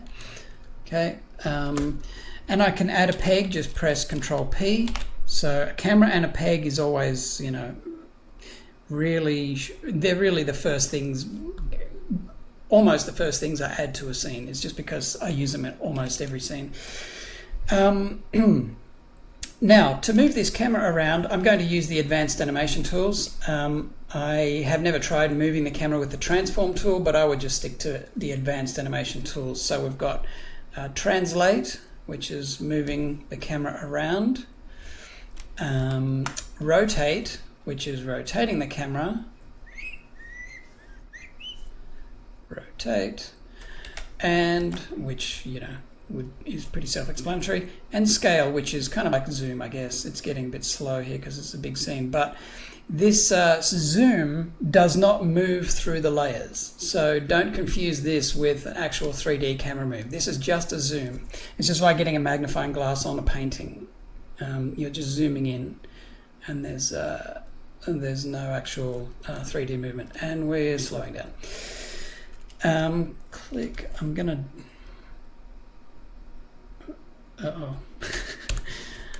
So to actually move layers in 3D, we want to make a 3D camera move, we want to put distance between these layers. And if I switch over the perspective view, this is an awesome view. The perspective view, you can see our planes in a 3D space. And if I use the same keyboard shortcut as I do to rotate the view, which is Control-Alt to rotate the view in the camera view, over in the perspective view, if I use those keyboard shortcuts, you can see I'm now rotating around the planes of my scene.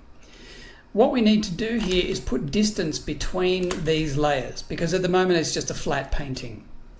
So all the work I've done separating all this onto layers, it'd be great if these were all on separate things. The first thing, I guess, is to bring the foreground layer really close. So I'm going to go select the foreground layer and hit Control P to add a peg to that. Go back to my camera view.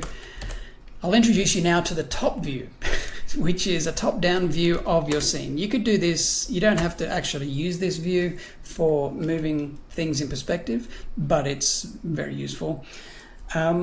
So this triangle shape here represents the cone of the camera. That's the camera looking at the scene. And this, I don't know if you can see it on the stream, but that yellow stroke there, that yellow line is the currently selected layer. And that currently selected layer is this peg on the foreground layer. So you can see if I select the foreground layer itself, the line here is a pink purple thing. If I select the peg layer, the line is yellow.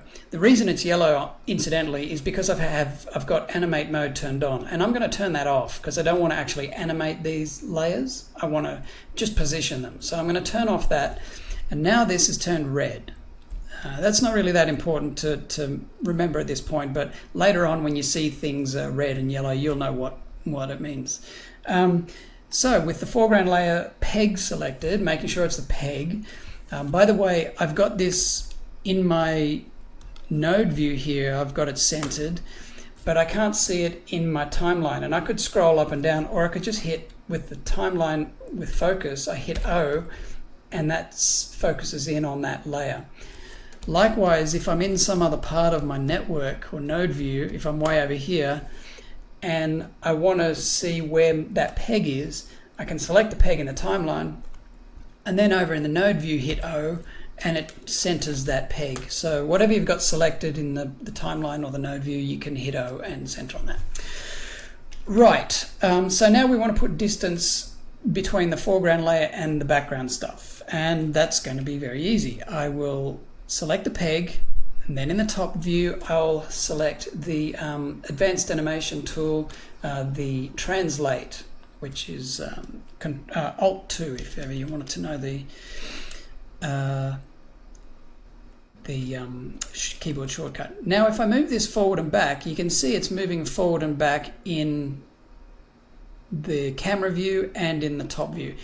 You see that black line in the middle there represents where all the other layers are stacked, looking down on top of them all. And if we go to the perspective view, this is kind of like what we're seeing. We're looking down on top of all these layers, and as I scroll this back and forward, that's what we're looking at. So that's what this top view is. But already you can see that if I roll this around, you can see we've got depth in there, and that's really amazing. The problem is that as I scroll forward and back, as I move it forward and back, it grows and shrinks. What if I wanted to leave it the same size? What if? Well, we have an advanced animation tool called Maintain Size. So instead of using the Translate tool, which just moves it forwards and backwards, let's use Maintain Size. This will automatically pull it forward and scale it down as I bring it forward. So now, if I pull it right forward towards the camera, it shrinks down. And that's because, let's see if I can turn on the camera. Oops, no. Let's see if I can turn on the camera. Show hide camera. Yes. Yeah, there we go. There's the camera. So that's what the camera's looking at. And that cone of view there, that field of view represented by the cone, the layer fits nicely into that cone. So it doesn't go outside or get too big or whatever. So that's what that Maintain Size does. And likewise, if I want to now move the far forest stuff away, so let's go over and have a look at that. That node view there is a bit too small. I'm just going to select all of these layers and press Control P. And that adds a peg attached to all of them. Hooray! Now I can move them all using the maintain size button, let's go to perspective view and watch that happen. Oops. If I move this back now, you can see it's moving that layer back and automatically sizing it to fit the cone of view of the camera. And if I look at the camera, nothing's changed, it's just added space. So how do we see this in a camera view that is animated? We have 10 minutes to go. I think we're making good time actually. So I'm going to make this scene length 120. Okay, so we've got this scene length 120 frames long. I just want to select all of those drawing layers and extend them. So I'm selecting down here and pressing F5, and that has extended all the drawing layers out. Sometimes if you've got a hierarchy of layers, you see like this one here, the foreground peg, the foreground drawing was inside its hierarchy, so I didn't see it in the timeline, and it hasn't been extended. So what I like to do when I'm doing this, if I'm extending the exposure, I don't know if there is actually a feature that allows you to automatically extend the exposure of all your drawing layers at once, other than selecting all the frames and pressing F5. But if there is, you know, that'd be great. I should maybe look into that. But what I like to do is press the 9 key on the keyboard. So 9 will scroll everything. It'll expand all the folders and all the hierarchies. So if I press the 0 key on my keyboard, everything collapses into their hierarchies. And if I press 9, so 0 and 9 in the timeline view does that, and you get to see them all. So that's what I would do before I extend all these layers, just to make sure I'm getting all the drawing layers. So now we have this exposure. We've got 120 frames in the scene. We've got the depth in the layers ready to go. In fact, I might just grab those two bushes and bring them forward just for a little bit extra depth. So trees and shrubs, I think it's these two, right? Oh, that's annoying. Oh no, it's not. Okay, so these two shrubs in the foreground, I'm going to do the same. I'm going to add a peg, Control P, and then I'm going to, in the top view, making sure maintain size is on, I'm going to bring them forward. So what we're doing is we're bringing these shrubs here forward along the camera view. So I've got that. And not too far, maybe just about there. So now we're ready to go. Oh my God. Here we go. This is going to be amazing. Let's go to the camera. So the camera needs a peg in order to start animating it. I'm going to find it in the timeline by pressing O. So there's the camera there. I'll add a peg with Control P, and now we have a trajectory ready to animate the camera. Making sure that animate mode is turned on, so I'll hit this running man button.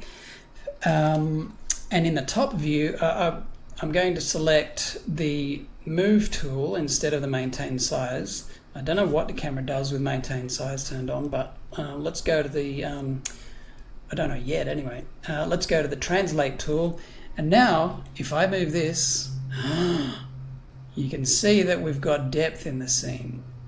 We've got so much depth. We can't put too much depth on this big middle ground area just because it's all on one kind of painting. I didn't separate the elements. But if I did want to put depth in there, I would have to think a bit more about separating parts of this background into another element to give it a bit more depth. So now if I move through the scene, you can see that we've got depth. Because all the layers seem to move at different speeds. And I'm doing this once again in the top view. Right, so I'll keyframe that. We'll start it out here. Let's say about there. And then we'll go to the end of the scene and we'll finish the scene about here. And so it's a very slow, gradual move in. Also, like Karakan Draco just mentioned parallax in the chat, and that's exactly what this does. Like if I move any direction, you can see the parallax is already set up. So this can be used for any kind of like camera move that you want depth. So I can move around, up and down, in and out. It's just that's just how you would set up a scene with this kind of depth. The other thing is, turning on the camera trajectory, we can now like snake the move around. So the camera around. So if I select the camera, press Shift F11, which, as you might recall, is View, Show, Control. If we zoom in on the top view, we can see there's our trajectory, and I can put in the little points that I mentioned, and we can make the camera kind of snake into the scene. So it goes.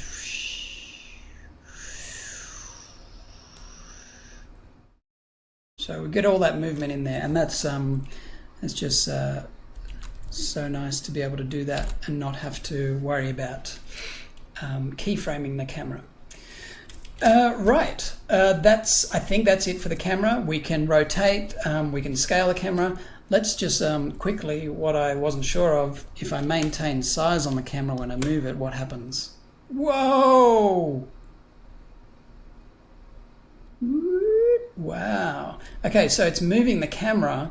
This is one of those vertigo effects that you see in movies where someone's watching a horrified onlooker scene, where someone's watching a scene, watching something horrible unfold before them, and it goes, no! Anyway, that's great. What it's doing is, as I move it back in Z space, it's if you look in the top view here, it's increasing the field of view, the depth of things. So, yes. That's fun. That's lovely. I'm just going to turn off that position path. Z. Oh wait, that's ruined everything. Okay. Right, and that's it. We've covered the scene settings and the layouts. And workspaces, some essential preferences, drawing and painting. If there's anything you guys have questions about right now, I think we're about done with 4 minutes to spare. Woo! We haven't really covered, let's just quickly cover, while you're writing your questions, I just want to quickly cover exporting, because of course once you've finished a scene, you're going to want to export it ready for video or for image sequences. So this scene is from a poster, so I only had one frame in it. And you do your exports via the write module. So you might have been wondering about these two modules or nodes down here all along. The display node is basically, it's saying display everything in this composite. And everything in this composite is the entire scene. If I add another display node, so I type in display, drag that in, say I want to only show this background stuff, I can plug this composite into that display, and you see this display is called display 1, and up here in the display drop down menu I've got display 1, and if I select that, it's only displaying what's plugged into display 1. So that's a good way to isolate the individual layers and like components of your scene, is to plug into display and then choose it from the display drop down list. So I want to display everything, so I can display all, or just choose to show the display which is that one there. So I'll just go display all. All right, so display is at the bottom of your scene. So that's what you're looking at in the camera view. That's what's displaying while you're working, is that composite and that display node. But when you want to export a scene, you use the write node. So the write has all the information in it, in its layer properties, of the file format and the file type and the things you want to, and the frame numbers that you want to export. So the way to export this scene is, oh look, there's a whole bunch of other, what's that? Oh, that's the blank layers. So with display all, on, it's showing up in the timeline. It's showing the layers that I'm not actually using. So I'll just leave it on display so it doesn't clutter up the timeline. Yes, so in the right node, I've got it set to the drawing folder. This is where you want it to save to. So that'll give you a path to save your exports. This is drawing, like frame image sequence. So the file name will be called 600, and that's named after the DPI on this particular scene. But you could type in, scene 1, and then it'll put 0, 1, 2, 3 frame numbers on the end. And then you can choose where to start the numbering. So it starts at number 1. It has leading zeros at 0001. Drawing type PNG, you can choose JPEG or PSD, or if you want transparent backgrounds, so you've got like just smoke, you want to choose PNG4 or PSD4. 4 stands for 4 channels. So if I'm exporting an image sequence of smoke that I want to put over a live action video or something, I'll choose PNG4 in this right node as the drawing type, and that will export that sequence with a transparent background and transparency on it. So, whatever you want, text or anything with transparency. But otherwise, if the full scene is going to be export from this right node, and it's ready to go. So with the location, the file name, and the file type, it's ready to render. So if I now go to File, Export, Render Write Nodes, it's going to render all the write nodes that I have in my scene. So I've got the main write node, but when you start getting into a bit more advanced stuff, you can add a separate write node to individual components of your scene. So you can see I've got a write node for the plants, so it only writes the plants, and that's a PNG4 file type, so it's transparent. A write node for the water stuff, and a write node for the background stuff. So when I get it into Photoshop, I can put all those layers together over the top of one another, and manipulate them separately. So I think this scene here is a little bit too dark. So what I did in Photoshop is brought the levels up so it's a bit more vibrant, a bit more green. I could have done that with messing about with the colors here, but it was just quicker to do in Photoshop for me. Right. Oh my gosh, we've covered a lot.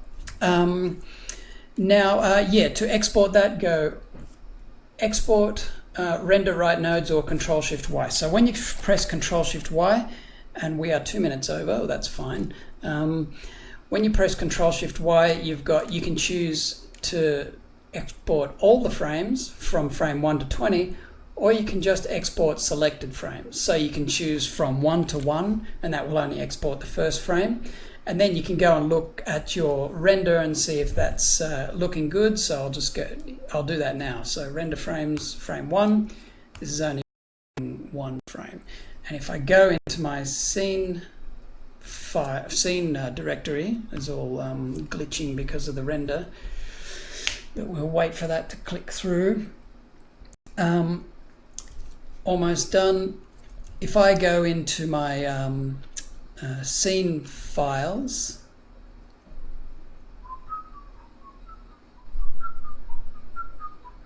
oh come on now.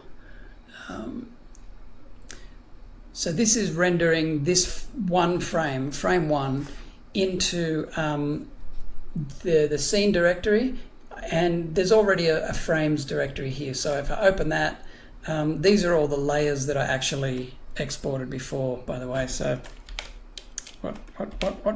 No.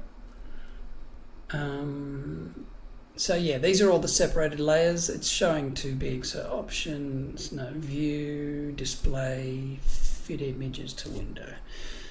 All right. So these are all the different layers. So you can see we've got just the ground layer with the transparency around it.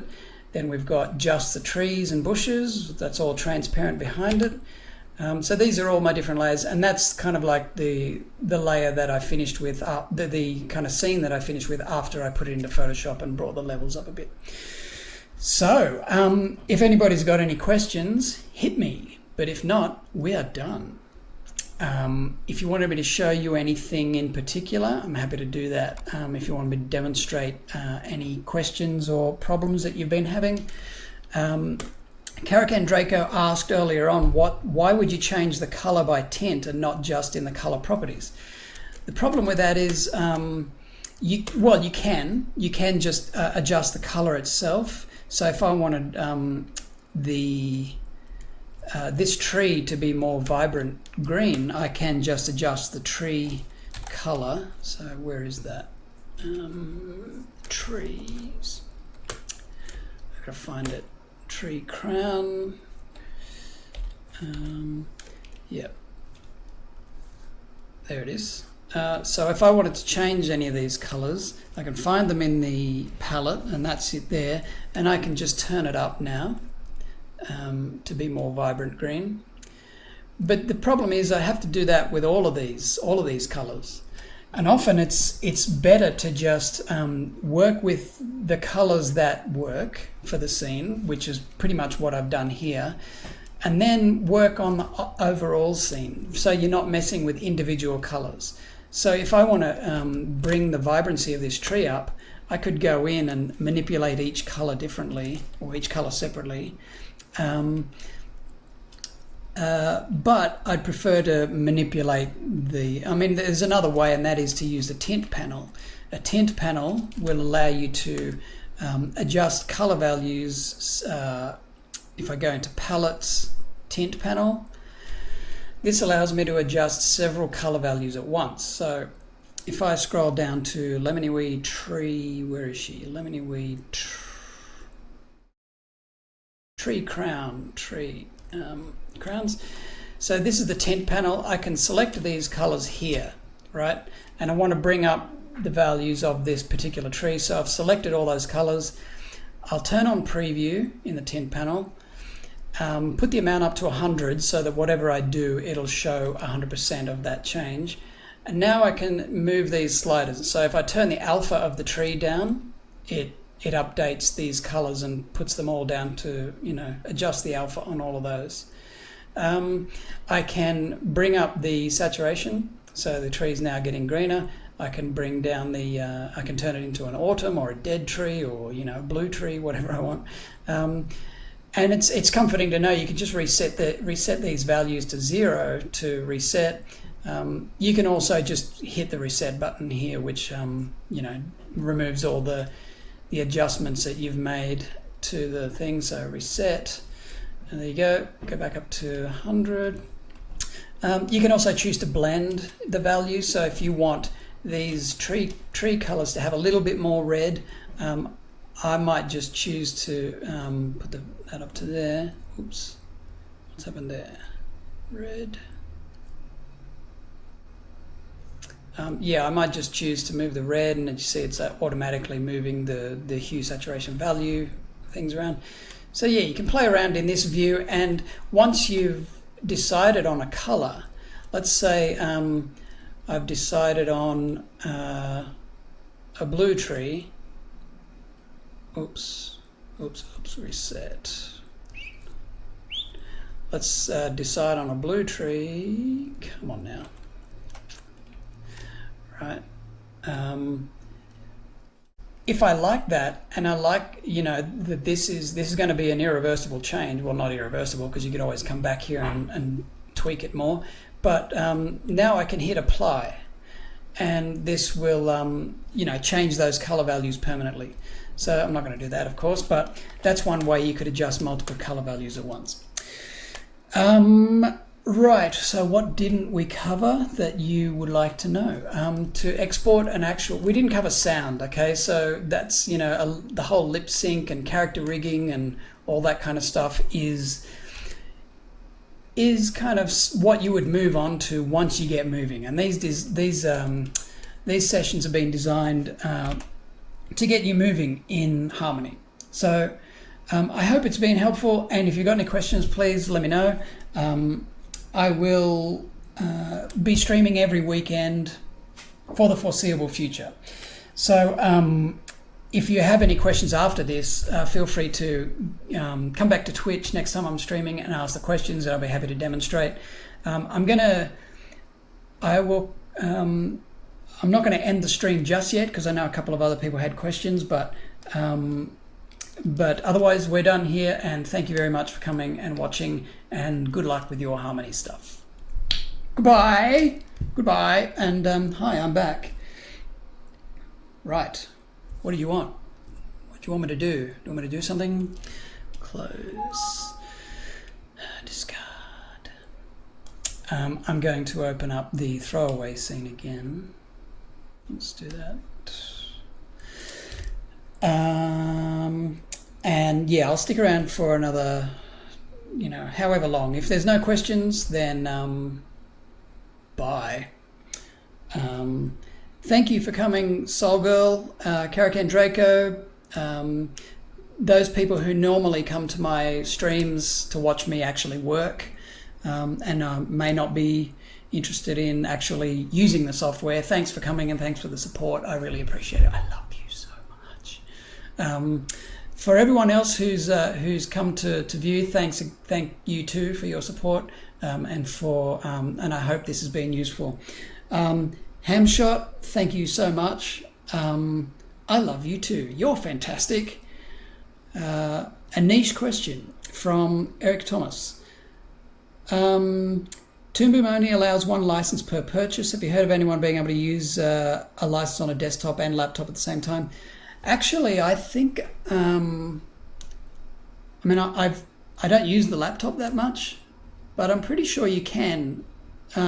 What I suggest actually is to contact support at Toon Boom and ask them if you can. Just ask them just to clarify, because I'm pretty sure you can, and it'd be worth. It makes so much sense for someone who's got a desktop machine and a laptop. It makes so much sense, especially if you're traveling a lot, to be able to use the same license on both machines. But yeah, I know they used to, and I'm pretty sure I have other versions on my laptop that work on both. The license works on both my desktop and laptop, but oh yes, okay, yeah, you can, but if you remove the license, you can if you remove the license, but if you forget that, well, I guess the cure for that is to remove the license. Just remember not to forget.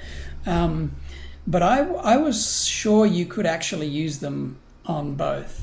If you leave the house in a hurry and you grab your laptop and then realize you haven't transferred the license, that could be a bit annoying. Right, yeah, Danimator. You alternate between PC and Surface Pro. Yeah, I guess that would be something. It would be nice, but I guess it's their business model. I actually thought that you could use the same license on both, but maybe I just, automatically in my mind return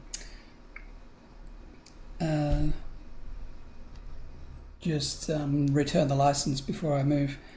Okay, what was I opening up here? Throwaway stuff. I was going to open up if anyone wants me to demonstrate anything.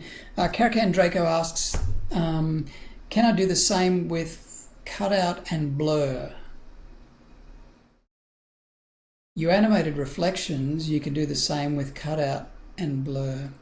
Do you mean like duplicating a layer and then blurring to make a reflection? I'm not quite sure.